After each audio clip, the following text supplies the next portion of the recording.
नमः महेश्वराय। मैं डॉक्टर आशुतोष कुमार यादव आप सभी का आशुतोष महेश्वर गंगा इस चैनल पर स्वागत करता हूं। मुझे विश्वास है कि आप लोग अच्छे से पढ़ रहे होंगे, आपकी पढ़ाई अच्छे से चल रही होगी। जो भी मैं आपको अन्यों की विरासत पाठ का श्लोक पढ़ाया हूं, आप उसके अर्थ को बड़े अच्छे समझे होंगे। जो आपका आर्या छंद अथवा उद्गाथा या गीति छंद है, उसका भी लक्षण आप याद किए होंगे और उसको श्लोकों को भी याद किए होंगे। अपने छोटे भाई या अन्य किसी पर्सन को आप पढ़ाए होंगे, बताए होंगे। इसी विश्वास के साथ अब हम जो आपका अगला श्लोक है, चौथा श्लोक है, इस श्लोक को समझते हैं। तो इस श्लोक में भी देखिए एक नया छंद आपके सामने आता है। इस छंद का भी हम लक्षण समझ करके फिर इसके गाने का तरीका समझ लेते हैं, फिर इस श्लोक का अर्थ समझ, ठीक है। तो चलिए शुरू करते हैं। लिखा है जो आपका ये पहले श्लोक देखिए, लिखा है रे रे चातक। अब यहाँ चातक माने पपीहा, जो पक्षी है, उसको आधार बना करके कवि संसार के लोगों को कह रहा है। तो पहले हम लक्षण समझ लेते हैं, लक्षण को इसमें घटित कर लेते हैं, फिर श्लोक को समझते हैं। देखिए जैसे अब देखिए इसमें कौन सा छंद है, शार्दूल विक्रीडित छंद।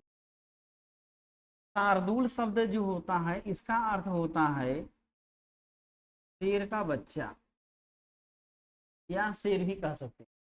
तो शेर का देखिए जो मुख है, मुख क्या होता है, थोड़ा ज्यादा बड़ा होता है, और जो पीछे वाला भाग होता है, मीन्स गर्दन के पीछे वाला भाग होता है, वो पतला हो जाता है ना। तो मुख कैसा होता है, बड़ा होता है, और जो पिछला वाला भाग कैसा हो जाता है, छोटा हो जाता है, पतला हो जाता है। जो बब्बर शेर होता है उसको आप समझिए, उसके लिए कहा जा रहा है। मुख बहुत बड़ा रहता है ना, पूरा दाढ़ी उड़ी पूरा बार बड़ा रहता है, लेकिन पिछला वाला भाग देखिए पतला होता है, छोटा होता है। वही कंडीशन यहाँ है, इसलिए इसका नाम पड़ा है शार्दुल विक्रीडितम, अर्थात शेर के समान, अर्थात जिसमें क्रीड़ा क्रीड़ा की जाए, कार्य किए जाए ना, उसे क्या कहें, शार्दुल विक्रीडित छंद कहते हैं। इसके दो लक्षण हैं, एक लक्षण आपका यहाँ है और एक लक्षण यहाँ है। जो आपको अच्छा लगे वही आप याद कर लीजिएगा, कोई दिक्कत नहीं है। हम इस लक्षण को याद किए हैं, इस चीज को हम समझा देते हैं। है दोनों का मतलब वही, बस कहने का तरीका अलग है। हम इस लक्षण को देखते हैं। देखिए लिखा है सूर्य अश्वैर मस यस तथा सगुरुवः शार्दुल विहितम। ये तो छंद का नाम हो गया। तो अलग करिए, तो शब्द इसमें देखिए क्या कहा है। देखिए लिखा हुआ है, पहले क्या है, सूर्य, लिखा है दीर्घ संधि है,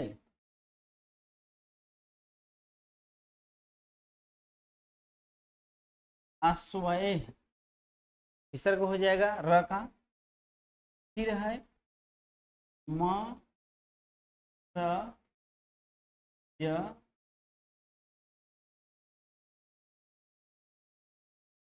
स क ता, फिर स गुरुवः माने गुरु के साथ।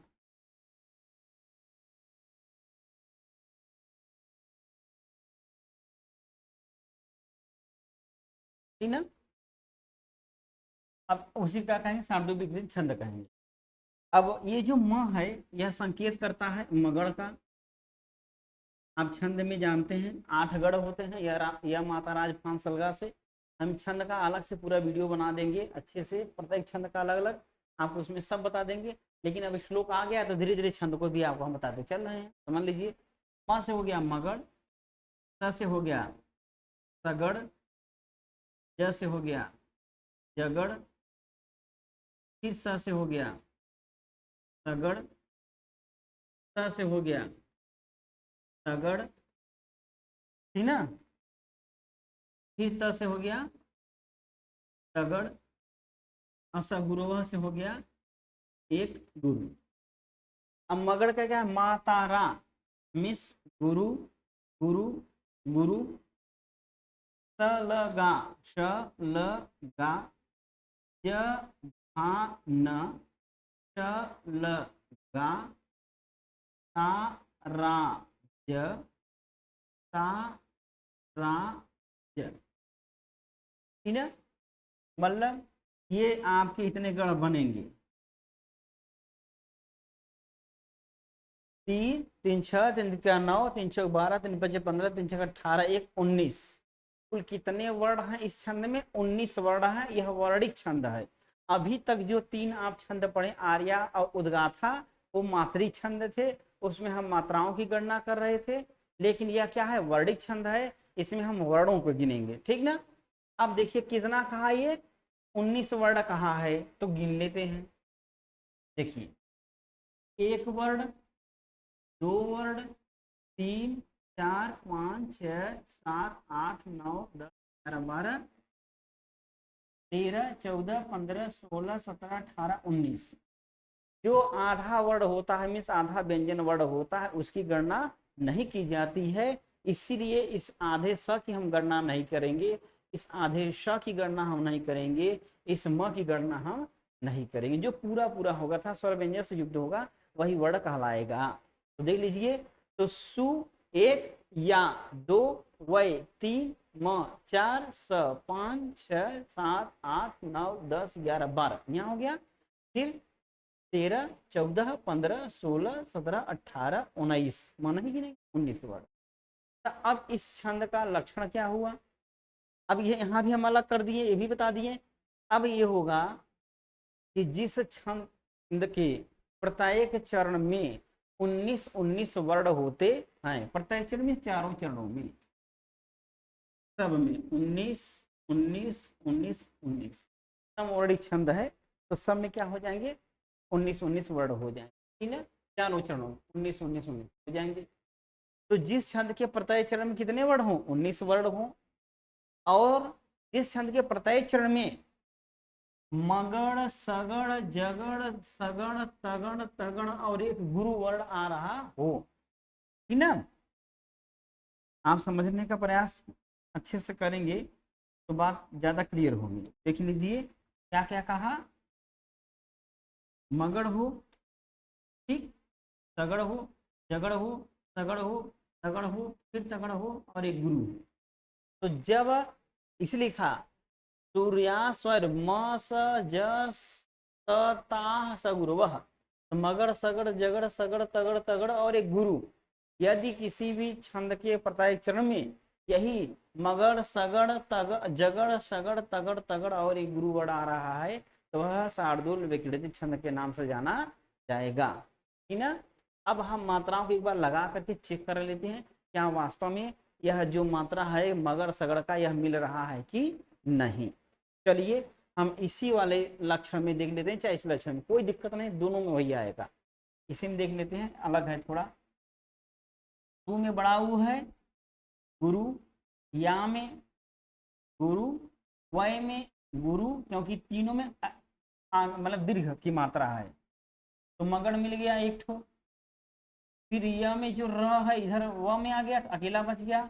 लघु, दी छोटी है, लघु म विसर्ग है, गुरु आपका सगड़ मिल गया। स लघु जौ गुरु, श लघु आपका जगड़ मिल गया, जभान। फिर उसके बाद क्या है? लघु लघु गुरु आपका, फिर क्या मिल गया? सगड़ मिल गया। सा गुरु, दु गुरु, ल लघु। अब देख लीजिए ये आपका मिल गया तगड़, फिर हो जाएगा। अब यहाँ क्या? क्री में क आधा इसमें आ जाएगा, गुरु बड़ी ई है, गुरु छोटी ई है, लघु, फिर तगड़ और त गुरु म इसी में आ जाएगा, इसलिए गुरु हो गया। देखिए सिंपल सा है एकदम, सब मिल गया एकदम आराम से। तीनों गुरु, तीनों गुरु मगड़, लघु लघु गुरु तगड़, लघु गुरु लघु जगड़, लघु लघु गुरु फिर सगड़, ताराज तगड़ तगड़ गुरु, मिल गया। यही आपका लक्षण है, शार्दूल विकृतम छंद का लक्षण यही है। सिंपल सा है, आराम से समझेंगे तो आपका क्लियर हो जाएगा।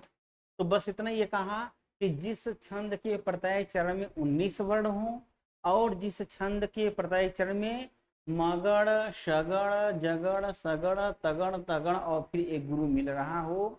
और फिर क्या कह रहे हैं? अच्छा, यहाँ जो सूर्य और अश्व लिखा, यह संकेत है।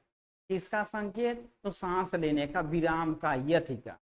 जब किसी भी छंद में इस तरह से सूर्य, अश्व या सरस, मिस, तालाब, अरे समुद्र, पर्वत, है ना, इन सब का नाम यदि आ रहा है, रुद्र का नाम आ रहा है, तो वह संकेत करता है कि जितने रुद्र होंगे, जितने समुद्र होंगे, जितने अश्व होंगे, उतने पर आप उतने वर्णों पर रुकना है, सांस लेना है। अब यहाँ सूर्य को आदित्य कहा जाता है, तो जो आदित्य हैं, ना, आदित्य कितने हैं, तो 12 हैं। सूर्य कितने प्रकार के हैं, 12 प्रकार के। और अश्व कितने हैं उनके घोड़े, तो 7 घोड़े।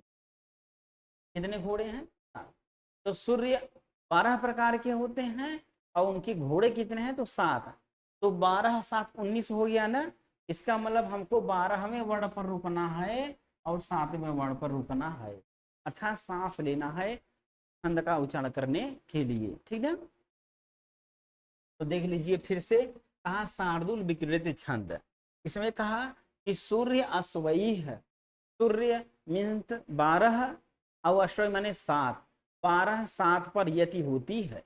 अब पूरा पूरा इसका लक्षण बना, आप लिखेंगे आराम से कि जिस छंद के प्रत्येक चरण में अर्थात चारों चरणों में 19 मात्रा अरे वर्ण होते हैं और 12वें वर्ण पे तथा 7वें वर्ण पर यति या विराम होती है, तथा प्रत्येक चरण में क्रमशः मगड़, तगड़, जगड़, शगड़, तगड़, तगड़ और एक गुरु वर्ण आता है, उसे शार्दूल विक्रीडित छंद कहते हैं, ठीक ना।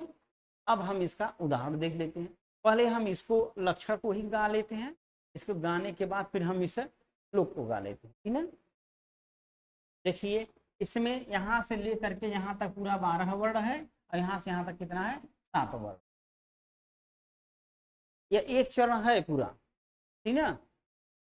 देखिए गाएंगे इसको हम। सूर्याश्वैर्मसजस्तता सगुरवः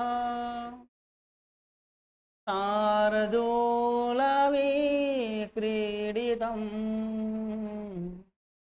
सूर्याश्वैर्मसजस्तता सगुरवः शार्दूलविक्रीडितम्, ठीक ना। ये तरीका है, ठीक। तो हम देखिए यहाँ से आकर के यहाँ पर सांस लेते हैं ब्राह्मी वर्ण, ठीक है। सूर्याश्वैर्मसजस्तता सगुरवः, यहाँ रुके हैं, सांस ले लिए। शार्दूलविक्रीडितम्, ये तरीका, ये भी तरीके से हम गा सकते हैं या ऐसे भी गा सकते हैं। सूर्याश्वैर्मसजस्तता सगुरवः शार्दूलविक्रीडितम्। अब हम इसका उदाहरण गाते हैं, ठीक ना। देखिए लिखा है, रे रे चातक सावधान मनसा मित्रक्षणं श्रूयता अम्भोदा बहवो हि गगन सर्वेऽपि नैतादृशा केचित् वृष्टिभिराद्रयन्ति वसुधा करजन्ति केचिद्वृथा यं यं पश्यसि तस्य तस्य पुरतो मा ब्रूहि दीनं वचः, ठीक है। तो इस तरह से भी इसको आप गा सकते हैं, गाने का तरीका है शार्दूल विक्रीडित छंद का। और जहाँ जहाँ हम कामा लगाए हैं वहाँ वहाँ तक 12 वर्ण हैं, आप गिन लेंगे। अब इतना ध्यान दीजिएगा जो आधे वर्ण हैं, जैसे स की हम गणना नहीं करेंगे क्योंकि आधे हैं। देखिए 1 2 3, इसको नहीं गिनेंगे, 4 5 6 7 8 9 10 11 12, ठीक, इसको इस तरह से हम गा सकते हैं, या ऐसे भी गा सकते हैं, रे रे रे रे चातक सावधान मनसा मित्रक्षणं श्रूयताम् अम्भोदा बहवो हि सन्ति गगने सर्वेऽपि नैतादृशा केचित् वृष्टिभिराद्रयन्ति वसुधा गरजन्ति केचिद्वृथा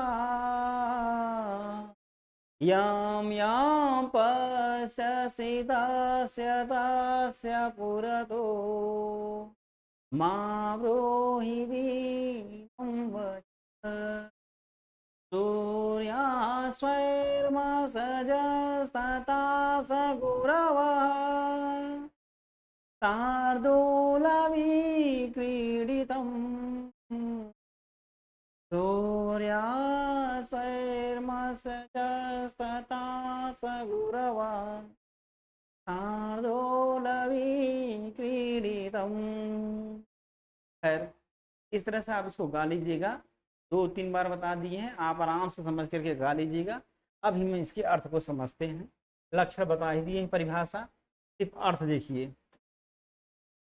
हम सब मिटा देते हैं।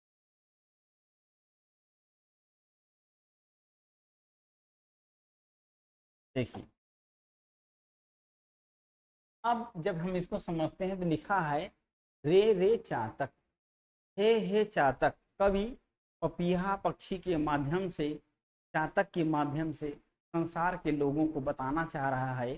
पहले आप चातक के अर्थ में समझ लीजिए, तब हम संसार के अर्थ में समझेंगे। लिखा है कि रे रे चातक, हे चातक, हे पपीहा। आप जानिए, जो पपीहा पक्षी होता है, यह स्वाति नक्षत्र में जब बारिश होती है, उसी समय आकाश से गिरने वाले जल को मुख खोल करके बैठा रहता है। उसके मुख में जितने ही जल के बूंद आ जाते हैं, उतना ही वह जल पीता है। वह पृथ्वी पर गिरे हुए जो जल है या पृथ्वी में विद्यमान जो जल है, उनको वह कभी नहीं पीता है, ऐसा कहा जाता है, ऐसा माना जाता है। ठीक है, तो इसीलिए वो कह रहे हैं कि अक्सर आप देखिए पपीहा पक्षी चिल्लाता रहता है, तो कभी ये कह रहा है, हे पपीहा, हे पक्षी, सावधान मनसा क्षणं श्रूयताम्। मित्र, दोस्त, हे चातक मित्र, सावधान मनसा, बड़े सावधान मन से हमारी बात श्रूयताम्, सुनो, क्षण भर के लिए। क्योंकि कोई व्यक्ति किसी की बात बहुत देर तक नहीं सुनता है, इसलिए ये कह रहे हैं कि क्षण भर के लिए मेरी बात तुम सावधान मन से, बिना मन से नहीं, सावधान मन से, एकदम हृदय से युक्त होकर के, चित्त मन हमारे ओर लगा करके तुम ध्यान पूर्वक हमारी बात को सुनो। सावधान मनसा होना जिंदगी में बहुत जरूरी है। व्यक्ति सावधान मनसा हो ही नहीं पाता है, इसीलिए वह अपने लक्ष्य को नहीं प्राप्त कर पाता। हम आप पढ़ाते रहते हैं, विद्यार्थी इधर उधर अपना सोचते रहते हैं या कुछ न कुछ क्रियाएं करते रहते हैं। क्यों? क्योंकि वह सावधान मनसा नहीं है। इसलिए जिंदगी में हमेशा सावधान मनसा होकर के ही सुनना चाहिए। इसलिए लिखिए दिए है, कभी कह रहा कि हे चातक, तुम सावधान मन से, तृतीय व्यक्ति एक वचन है तो मन से।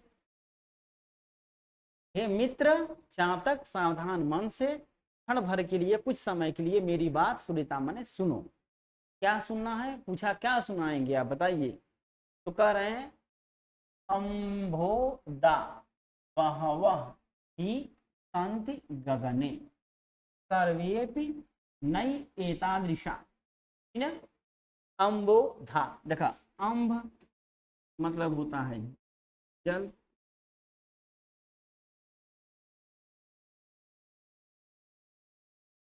और दामिस देने वाला, अम्भोदा माने जल को देने वाला अर्थात बादल, बहवा माने बहुत सारे, संति माने हैं, ही माने क्योंकि, क्योंकि बादल बहुत सारे हैं। कहाँ हैं? गगने, आकाश में। हे चातक पक्षी, हे मित्र, बहवः अम्बोदा गगने संति।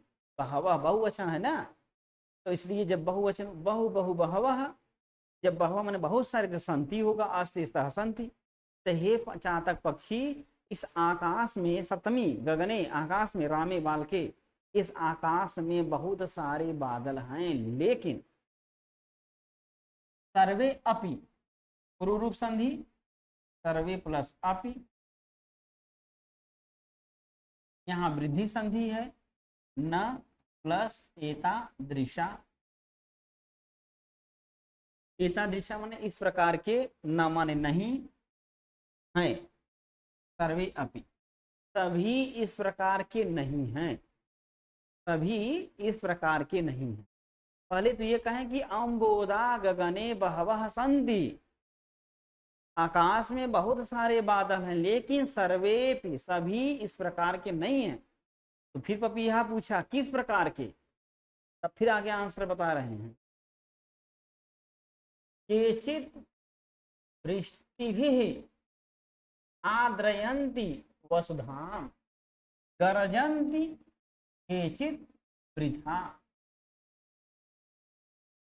कर केचित माने कुछ, वृष्टि भी तृतीय विभक्ति बहुवचन, वृष्टि माने होता है वर्षा, और वृष्टि भी तो तृतीय बहुवचन द्वारा हो जाएगा, तो वर्षा के द्वारा। केचित माने कुछ, कुछ जो बादल हैं वह वर्षा के द्वारा आद्रयंती वसुधाम, वसुधाम पृथ्वी को, सप्तमी बहुवचन पृथ्वी को, आद्रयंती गीला कर देते हैं, भिगो देते हैं। कुछ तो बादल ऐसे हैं आकाश में जो बारिश करते हैं और पृथ्वी को गीला कर देते हैं, जल से युक्त कर देते हैं। केचित वृथा गर्जन्ति, और केचित माने कुछ बादल तो वृथा माने व्यर्थ ही, बिना मतलब के, गर्जन्ति गर्जन करते रहते, गरजेंगे, खूब गर्जन तर्जन करेंगे, लेकिन एक बूंद भी बारिश नहीं होगी। तो कुछ ऐसे हैं जो गरजते कम बरसते ज्यादा हैं, और कुछ बिना मतलब का गरजते हैं। इसीलिए हे चातक पक्षी, यम यम पश्यसि, मध्यम पुरुष एक वचन, लिखसि पठसि पश्यसि, यम यम द्वितीय विभक्ति एक वचन, ये हो जाएगा मध्यम पुरुष। जिस जिस को, पश्यसि माने देखते हो, अब साइलेंट है क्या, तुम, ठीक है, मध्यम पुरुष है, तो तुम जिस जिसको देखते हो, तस्य तस्य पूर्णतः, षष्ठी उसके सामने, पूर्णतः माने सामने, उसके सामने, माँ ब्रूहि दीनम वचन, माँ माने मत, ब्रूहि माने बोलो, दीनम दुखता पूर्वक, दीन तुच्छता पूर्वक, वचन वाणी, अपनी गरीबी, अपने दुख, अपने कष्ट भरे वचनों को, अपने समस्याओं को, माँ ब्रूहि मत बोलो, ठीक ना। इस देखिए सिंपल सा अर्थ है पपीहा के लिए, क्या कहें कि हे मित्र पपीहा चातक, सावधान मन से, तृतीय विभक्ति है तो सावधान मन से मेरी बात को खड़ा माने छह भर करिए, सुनता माने सुनो। तो वो पूछा पपीहा क्या सुने, तो बताएं कि अम्बोदा बहवा ही संत गगने, क्योंकि गगने में आकाश में बादल बहुत सारे हैं, लेकिन सर्वे माने सभी, न माने नहीं है, एतादृशा माने इस प्रकार के, सभी लोग इस प्रकार के नहीं हैं। फिर पूछा किस प्रकार के, तो कहें कि इस प्रकार के कि कुछ ऐसे बादल हैं जो वृष्टि भी माने वर्षा के द्वारा पृथ्वी को, आद्रयंती माने गीला कर देते हैं, किसको, वसुधा माने पृथ्वी को, कुछ तो अपनी वर्षा के द्वारा पृथ्वी को गीला कर देते हैं, और कुछ केचित माने कुछ जो बादल हैं वृथा व्यर्थ ही गर्जन गर्जन करते रहते हैं, तो कोई मतलब नहीं होता। इसीलिए जिस जिस को तुम देखते हो मनमानी सबके सामने, तस्य पूर्णतः उसके सामने दीनता पूर्वक, गरीबी से युक्त, दुख से युक्त अपनी जो भी बातें हैं, आपके हृदय की बातें, उनके सामने मत कहो, सबके सामने मत चिल्लाओ, क्योंकि सभी बादल बरसने वाले नहीं। ये तो हो गया पपीहा के लिए। अब जब संसार में अर्थ लेंगे तब आप लिखेंगे इसके आगे, अर्थात कभी इस श्लोक के माध्यम से ये कहना चाह रहा है कि हे संसार के लोगों, यदि तुम याचक हो, यदि तुम याचना करने वाले हो, अर्थात किसी से कुछ अपेक्षा करते हो, कुछ चाहते हो, तो प्रत्येक व्यक्ति के सामने अपने दुख को मत कहो, क्योंकि दुनिया में बहुत सारे लोग हैं, लेकिन सब लोग इस प्रकार के नहीं हैं कि जो तुम्हारे दुख को समझें और तुम्हारे दुख सुख में साथ दें, तुम्हारी समस्याओं को हल करें। ऐसे संसार में बहुत कम लोग हैं, इसलिए सबके सामने अपना दुख, अपना दुखड़ा मत गाओ, क्योंकि आप एक न एक दिन हंसी के पात्र हो जाओगे। करेंगे सहयोग कुछ नहीं, ऊपर से हंसी या मजा आपका अलग से लेंगे। तो इसलिए हे संसार के लोगों, ऐसे ही व्यक्ति के पास जाओ जो आपका सहयोग कर सकता हो, जो आपका साथ दे सकता हो, प्रत्येक व्यक्ति के सामने अपने दुख को व्यक्त नहीं करना चाहिए। कुछ लोग होते हैं सबसे जिससे मिलेंगे, अरे भैया क्या करें, हमको ये दिक्कत है, ऐसी प्रॉब्लम है, क्या करें। अच्छा सामने वाला पहले देखो तो सही किसको बता रहे हो। सबके सामने कहने मतलब क्या है, बेइज्जती कराना अपना। तो इसलिए कह रहे हैं कि किसी भी व्यक्ति के सामने याचना करने से पहले ये सोचो कि वह हमारे दुख या हमारी समस्या का समाधान कर सकता है कि नहीं, अन्यथा उसके सामने मत बोलो। क्लियर ना, इतने कहना ठीक ना। बात क्लियर हो गई होगी आपको। आप जैसे मान लिया डॉक्टर है तो ऐसे डॉक्टर के पास जाओ जो दवा दे सके उस समस्या का। मनमानी सबके सब डॉक्टर को दिखाओगे तो कहाँ सही होगे। अगर ऐसे अध्यापक के पास जाओ जो तुम्हारे सब्जेक्ट से समझ, जो तुम्हारी समस्या का समाधान कर सके, सबसे मनमानी पूछे जा रहे हो। मतलब ये कि जहां आप जाओ जिससे आप कहो वह आपकी समाधान कर सके समस्या का, तो ऐसे ही व्यक्ति के पास जाइए। व्यर्थ ही सबके पास सबके सामने अपनी दुखड़ा नहीं कहना चाहिए, अपने समस्याओं को नहीं कहना, ठीक है। तो इस श्लोक में बस इतना ही बताया गया है। तो चलिए, तो आज के लिए बस इतना ही। आप इसको अच्छे समझिए, इस लक्षण को याद करिए, लक्षण को गाइए, लक्षण को तैयार करिए, श्लोक को गाइए। बहुत सुंदर श्लोक है, बहुत पूछा जाता है, शार्दुल विक्रम बहुत अच्छा श्लोक है। चलिए आज के लिए इतना ही। नमः।